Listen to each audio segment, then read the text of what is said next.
Hai guys, selamat datang ke The Channel. Okay, dengan aku ni ada satu tote bag. Yang ni tote bag daripada Zeus. Okay, aku beli yang versi denim tote bag. Apa ni, edisi kopi patah hati. Yang ni geng. Okay, yang ni. Okay, harga pasaran RM29.90. So, ni bag dia. Bag dia. So, aku akan tunjuk lah macam mana dia punya kain. Lepas tu dia punya saiz. Okay. Tengok ni. Yang ni aku dah unbox dah. Aku just nak tunjuk korang lah. Macam mana dia punya kain. Lepas tu saiz dia. So kalau aku tengok saiz dia ni memang besar lah. Besar geng. Memang besar. Puas hati juga lah nak bawa barang ni. Banyak juga ni. Kalau student ni okay ni. Pakai bag. Tote bag ni. Okay, kalau dia punya, kalau tengok dia punya saiz ni. Dia punya dimension 41. Dia punya length 41 cm, darat 41 cm. Base dia, lebar dia 9 cm. Besar kan? High. Base. Betul lah base dia punya lebar bag tu kan? 9 cm. Besar. 41 darat 9. Besar. Okay, lepas tu berat dia 420.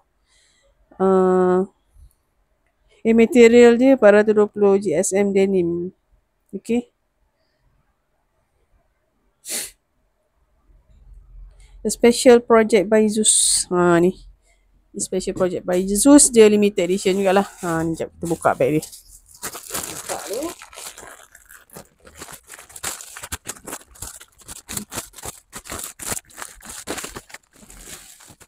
tu. Besar kan? Sesuai kalau student ambil ni. Boleh letak telekong. Bukan telekong je. Macam-macam jugalah kau nak letak kan. So ni depan bag. Okay, dia plain je geng. Dia plain je. Okay, lepas tu sini ada tag lah. Special project by Zeus. Tag dia. Kau tengok tag dia. Tu. Okay. Lepas tu. Tengok.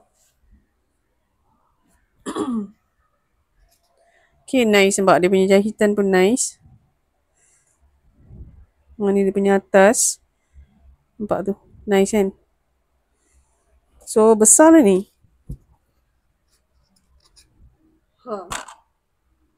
Besar geng. Nampak? Besar. Banyak benda boleh masuk. So, nice lah. Dia punya material. Dalam dia.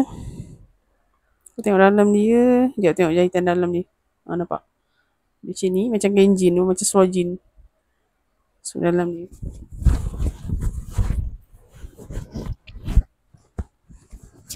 So, ni base dia. Macam ni base dia. Dalam.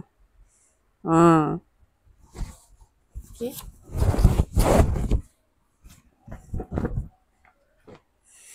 Mesti tak lasak kat bag ni.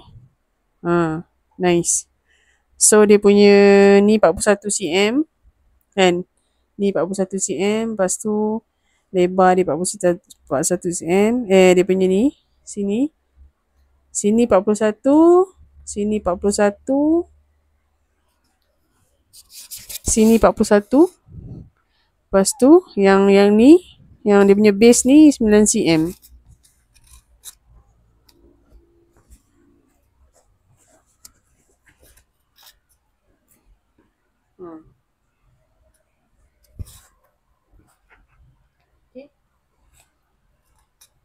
Base kat dalam ni 9 cm. Dia boleh tapak.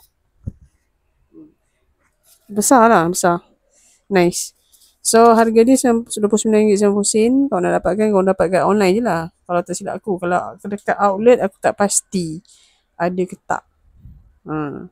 Ni special project Zeus punya. So limited edition lah. Okay, kalau siapa-siapa nak beli tu macam biasalah aku akan drop link kedai dekat description. Okay. Okay guys, itu saja aku nak share untuk hari ni. Thank you for watching. Bye bye.